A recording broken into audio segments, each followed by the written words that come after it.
It, don't panic, son. It's just... While you were sleeping, we went into a fairy tale world. This line that Clothar said here got me thinking. Could Genshin Impact really be a fairy tale?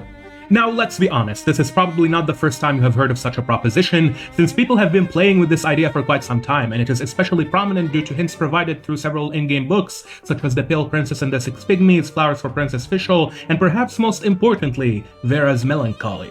However, it's particularly significant that Clothar Albrecht of all people hints at this. Before I delve into the importance of Clothar's words and their implications for Genshin Impact, I need to explain why Clothar telling Caribert that they are in a fairy tale is so crucial. First, I should make it clear that I acknowledge that fairy tales can be magical stories filled with wonder and creativity which carry moral lessons that inspire many more stories and innovations to come. With that being said, fairy tales, being magnificent fantasy worlds that are always more beautiful than reality, can set a more nihilistic precedent. In that sense, one can view fairy tales as a sort of dreamscape, an imaginary world to escape all sorrows, pains, and hardships of reality, or, more accurately, to grant the fleeting illusion of escape. Hearing me make such a description, I believe most of you will think about Amy, a Mondstadian bookworm who imagines herself in a childish, albeit beautiful, dream where she is a great princess who saves the world and rules the kingdom of everlasting night. And while Amy herself is not important, who she represents, Fischl, will almost definitely be very important later on. In his book, Flowers for Princess Fischl, Mr. Nine talks about the Summer Night Gardens, which are essentially imaginary realms of consciousness reserved for individuals who are definitionally highly skilled in the magical arts. After briefly introducing the Summer Night Gardens, Mr. Nine laments the fact that this concept was never expanded upon in proper detail. At least, not in Genshin. Not yet. Because you see, Hoyoverse have already expanded on this topic and might have even given us many hints and clues towards how it functions in Genshin through their other game, Honkai Star Rail. However, before we get into the nitty-gritty, I need to make my position very clear. Based on what we have seen so far, I do not believe that the stories of Genshin Impact and Honkai Star Rail are directly connected. Now, you could say that the two are related via the imaginary tree and the Sea of Quanta of the Hoyoverse, which I won't argue against, but the two games are most likely not part of the same world. Nonetheless, Star Rail and Genshin share many similarities when it comes to themes, symbolisms, and story structure, primarily because they are developed by the same company and thus follow similar design philosophies. And what I'm saying is likely very evident to you if you played the recent Trailblaze Mission in Penacony. In case you are not familiar with the Penacony Trailblaze Mission, the entire storyline essentially boils down to an observation of why and how people try to escape from reality by hiding in idealized dreams to delay or avoid confronting the adversities of their lives. And look, the narrative makes it clear that this is a bad thing. That much the story does not shy away from. The real conflict revolves around the right course of action needed to resolve such a problem, which is illustrated through the characters of Robin and her brother, Sunday. Robin believes that true fulfillment can only be achieved by overcoming the adversities of life, and thus people should be given the help and freedom to do so even if said freedom means death. And if you think about it, that makes sense, because dying while you are on your way is still better than never having started to begin with. This is demonstrated when Robin sets a dove free from its cage, which then tries to fly only for it to plummet to the ground and die. Sunday, on the other hand, believes that just like the dove which couldn't fly, the weak cannot reasonably succeed in facing tribulation, and therefore should be suppressed under the order of a will greater than theirs. Now, there is merit in both what Robin and Sunday say, but I won't delve into their individual philosophies because that would take way too long. After all, my ultimate goal in this video is to actually get to Alice, yes, Clay's mom. You see, the sweet dream of Penacony is an imaginary dreamscape controlled by a group known as the Family. And the ones responsible for constructing, maintaining, and repairing the dreamscape are the Dreamweavers of the Nightingale family. And nightingales are a particularly interesting choice of birds to symbolize Dreamweavers. Those of you who have seen my video on the Angel's Egg probably know why that is the case. Nightingales are referenced across several sources in Genshin Impact, one of which is a book called The Shepherd and the Magic Bottle, which describes the meeting between a young shepherd and a Jinni from the city of the Moon Maiden.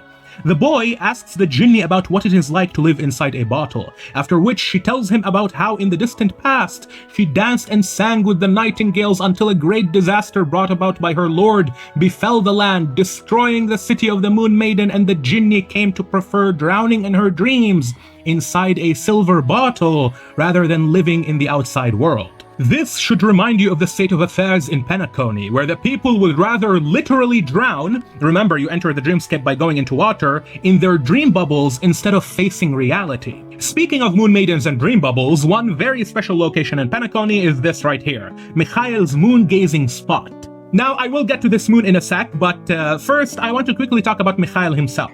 When patch 2.2 of Star Rail came out, I was bombarded with messages from everyone excitedly telling me that the latest Trailblaze mission had a reference to the Angel's Egg. And yes, as it turns out, this is a reference to the Angel's Egg, perhaps not a direct one, but it is one nonetheless. The way Mikhail is depicted in his wheelchair clutching a dream bubble directly parallels Princess Filianore from Dark Souls 3, who slumbers atop the abyssal egg preserving the world in her dream. And Filianore herself is directly inspired by the nameless girl from the Angel's Egg, as explicitly stated by the game's director, the legendary Hidetaka Miyazaki. The girl herself is nameless due to suffering from amnesia, which is also something that Mikhail had, at least while in the form of Misha. In addition to that, before becoming the Watchmaker, Mikhail was a member of the Nameless, who are the main faction you play as in Star Rail.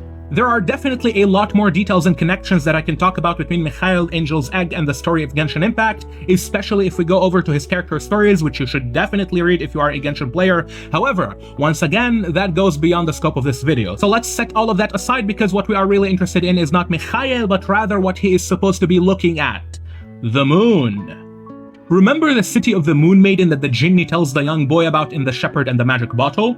Well, that city was also dubbed the City of Amphitheaters, for its hosting of great theaters and stages, similar to the ruins of the Thousand Winds Temple in Mondstadt. Meanwhile, the moon that Mikhail gazes upon in Penacony is not a moon at all, it's a theater. In fact, it's known as the Penacony Grand Theater, and it's only referred to as a moon symbolically.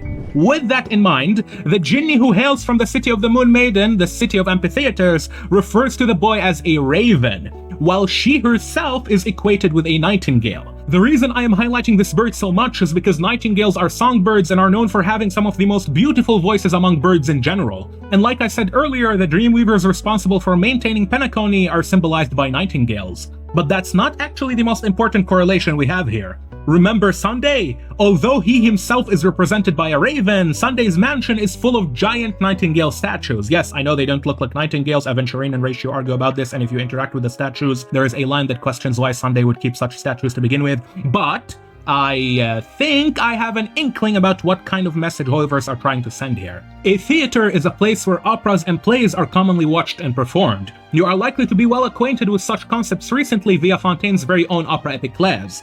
This matters a lot due to the fact that Genshin Impact is heavily inspired by a cycle of far epic music dramas collectively known as the Ring of Nibelung, written by Wilhelm Richard Wagner. And this work is especially referenced in the book that started this entire video, Flowers for Princess Fischl.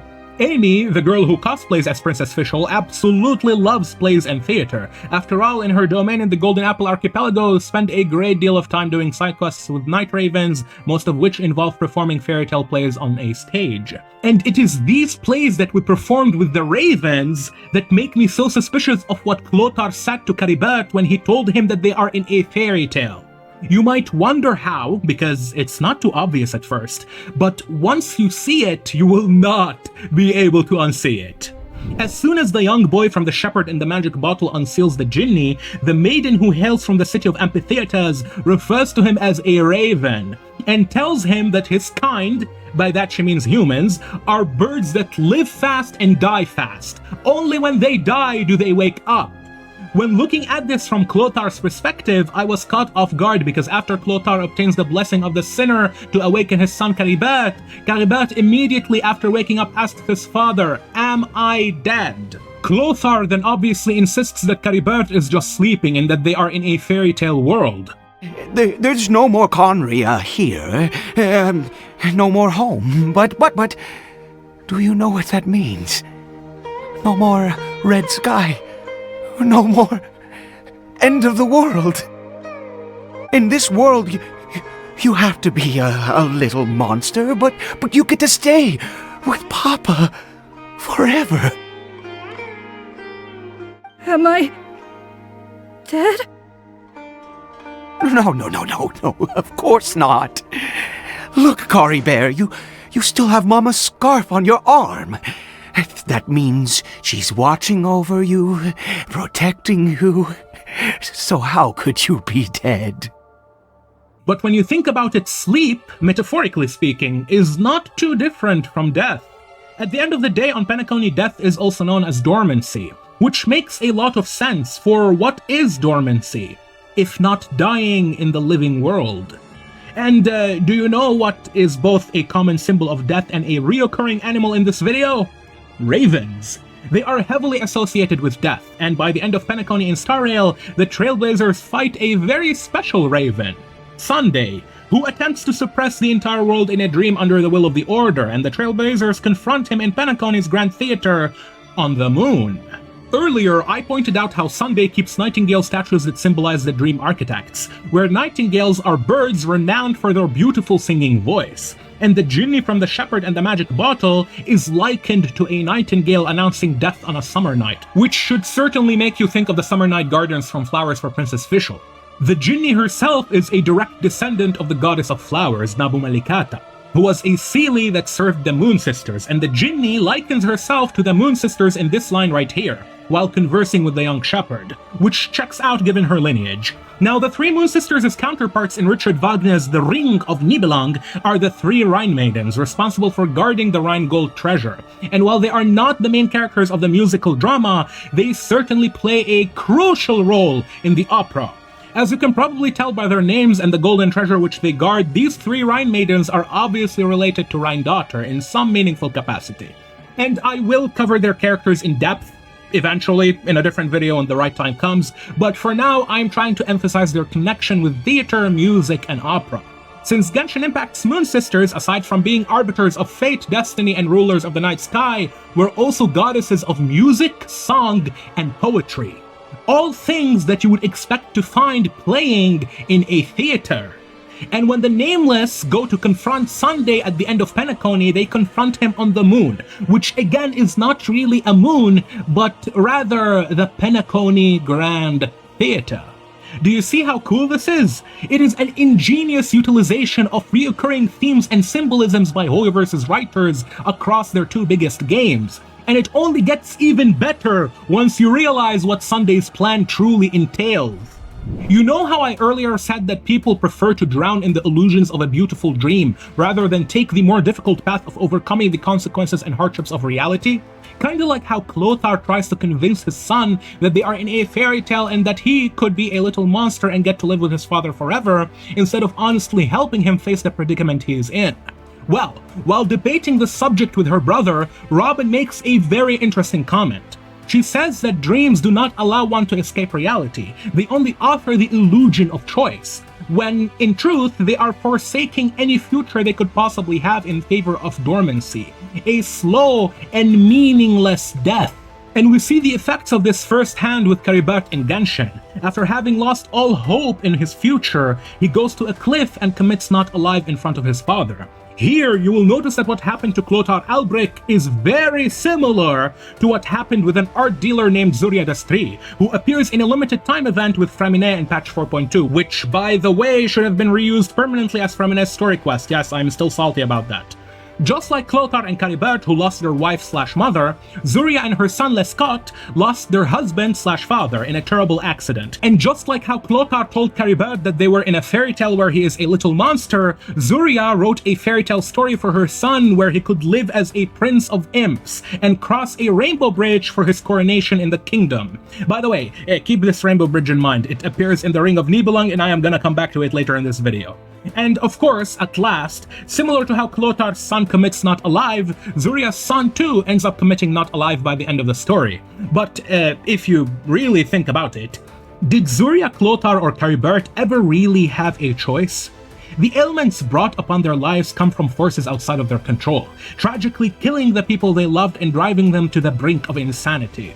And when cornered to such an extent, what choice does one have but to sequester oneself into a dream? In a fairy tale land where things could have gone differently and they would live happily ever after. These are the types of individuals whom Sunday had to deal with as a leader of Penacony. The promise of the sweet dream attracted people from all walks of life. People broken, battered, and humiliated, some by circumstances and many others through the folly of their own actions, seeking refuge, hope, and salvation in the dream. Such people are weak.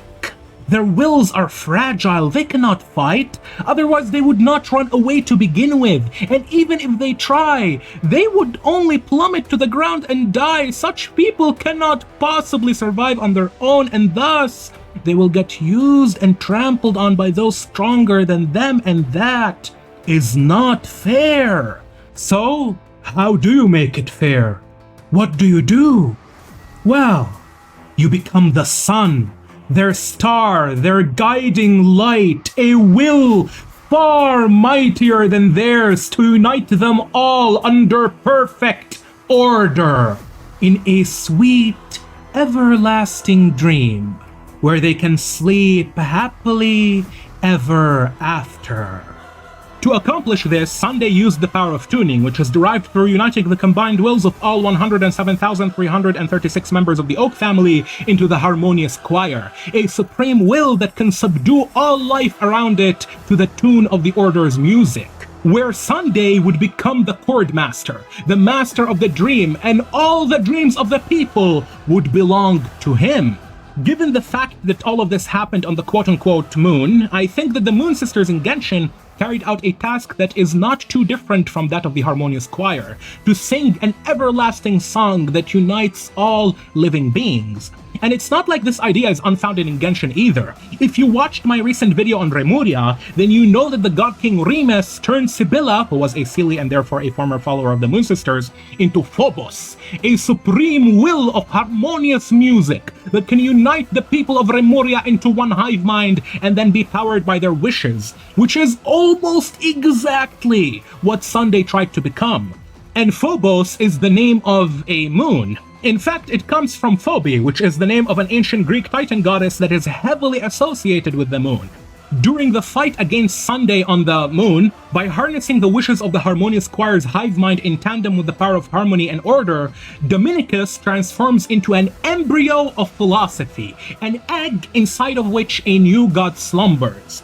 The one inside the egg is obviously Sunday, and Sunday is a character full of angelic motifs in his design.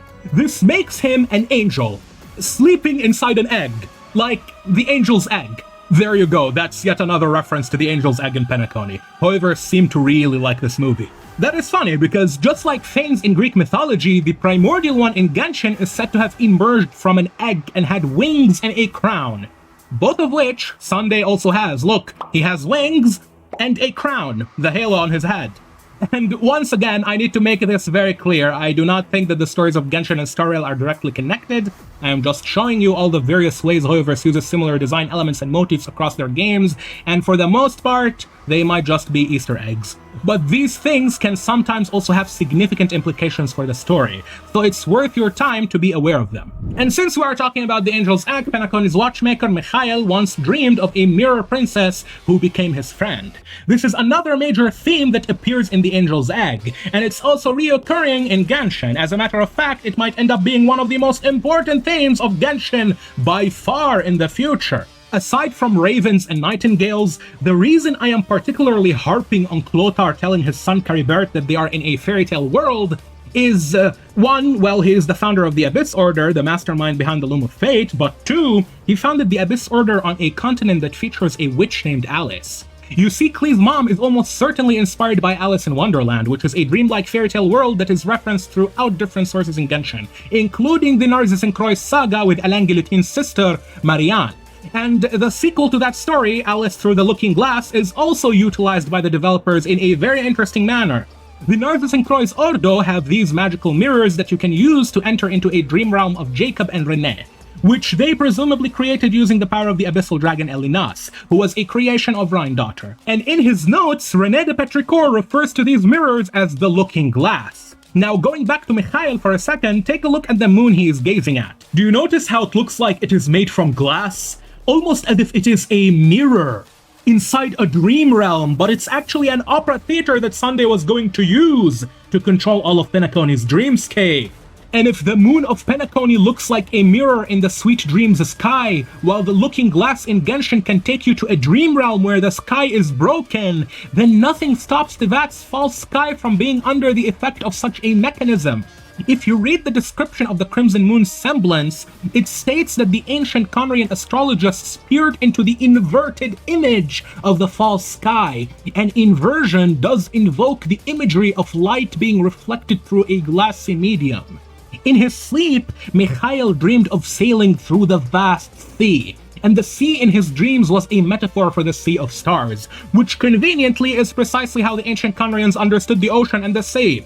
And by using this to their advantage, they developed the art of divination from hydromancy by reading people's fate through the reflection of the Sea of Stars on the water's surface. One such practitioner of this art is Astromancer Barbeleth, Mona's teacher. And the reason I am bringing up these Hexenzirkel witches, Rhine-Daughter Alice and now Barbeleth, is due to the fact that they seem to be privy to what's really going on in Teyvat. Take Nicole, for example, who possesses tremendous knowledge and insight into the functions and mechanisms of Irminsul and the False Sky, to the point where Alice refers to her as a prophetess. And Alice herself says that her current unspecified job allows her unspecified special privileges, which are presumably the source behind her understanding of outside worlds beyond Teyvat's False Sky. And finally, if we go back to the book that started all of this in Flowers for Princess Fischl, Mr. 9 highlights a very specific quote that reads, "Find meaning somewhere. The night deepens, but the dream lives on." And then he follows it up by wishing that the readers find happiness where the sun rises each day. And this is the point that I've been building up to. You see, fairy tales are like dreamscapes, and Genshin has a book called 1,000 Nights, which tells several allegorical tales that will presumably be important in the future. One of these, in Volume 5, is the tale of the Mirror, the Palace, and the Dreamer. In that story, a talented magician sees in her dreams the kingdom of a mighty king, along with his opulent palace full of magical mirrors through which the king could see every corner of his realm. So the magician makes it her life mission to go to that palace and seek an audience with the king. However, by the time she gets there, the palace had been destroyed in a great fire. Its mirrors shattered and the king who ruled it was no more. So, heartbroken, the magician takes his place on the throne. Now, we know that Teyvat has been ravaged and destroyed a number of times before, so the destroyed kingdom from the aforementioned story may be Teyvat. As for the magician, well, I have a lot to say about this magician, but unfortunately these bastards at Hoyoverse dropped like 3 million cutscenes in the span of 1 week, and I still need to get to all of them. Therefore, I am going to stop myself from going on a long-ass tangent because I don't have time for that. And instead, I will give you a very simple and straightforward demonstration. We know that the dreaming girl from 1,000 Nights was a magician, so she can presumably do magic tricks or cast magical spells, right? And when it comes to the Summer Night Gardens, Mr. 9 states that only those highly skilled in the magical arts can have them. So let us consider, and I could very well be wrong here, but let us consider the possibility of this magician being the real Princess Fischl. Now, Mondstadt's Fischl, Amy, is a girl who loves fairy tales and has a very wide imagination to the point where she imagined kingdoms, palaces, people, and theater plays of her own. And these characters inside a dream, or dare I say fairy tale, will live in accordance to how Amy imagined them, or dare I say wrote them, to be. And from their perspective, that's their life. It's very real, because to them, the fairy tale is their entire existence. But to someone peering at this dream from an outside perspective, someone reading the fairy tale, they know that these characters' fates are predetermined because, well, they can simply read the end of their life. And this is what I mean when I say that Teyvat is a fairy tale. I don't actually think that it is a written book, but instead that the entity currently governing the land is using fate to force the people in the dreamland into following a predetermined path with known and controllable boundaries. Like what Sunday attempted to do with the dreamscape of Penacony. Because what better way is there to avoid calamity than to be able to dictate exactly what every single person can and cannot do. As long as they follow their scripts, the opera will keep going on and on forever. But people who know how the opera is written can circumvent it, and that is what I think is going on with the Witches of the Hexenzirkel, where some of them, if not all of them, are looking at Teyvat from an outsider's perspective. People who know how the musical play is written and thus watch it unfold. This might actually give them abilities and jobs similar to the Dreamweavers of Penacony, you know, the ones who repair, maintain, and construct the dreams. As for what controls the dreamscape of Teyvat, well, it's probably the moon.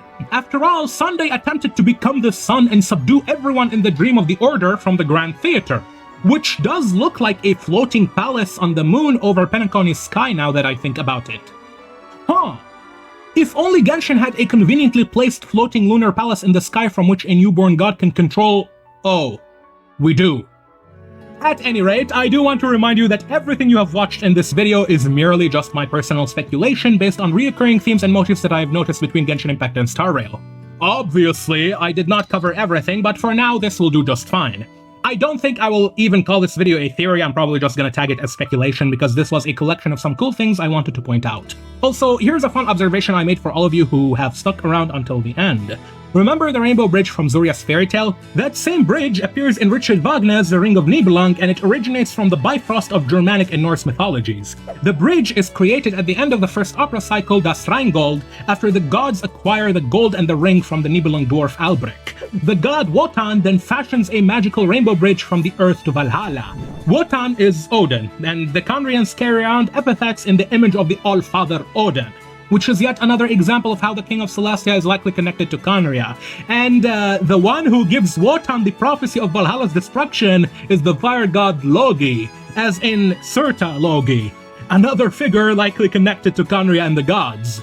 As for Wotan's grandson, he is someone I will talk about in a future video, because for now we have reached the end of this one. Huge thanks to everyone who supports this channel on Patreon. I appreciate your generosity very much, and thank you for taking time to watch this video and engage in the conversation around Genshin Impact's complicated yet interesting lore. For now, I've been My Name for now, and I will see you in the next one. Take care.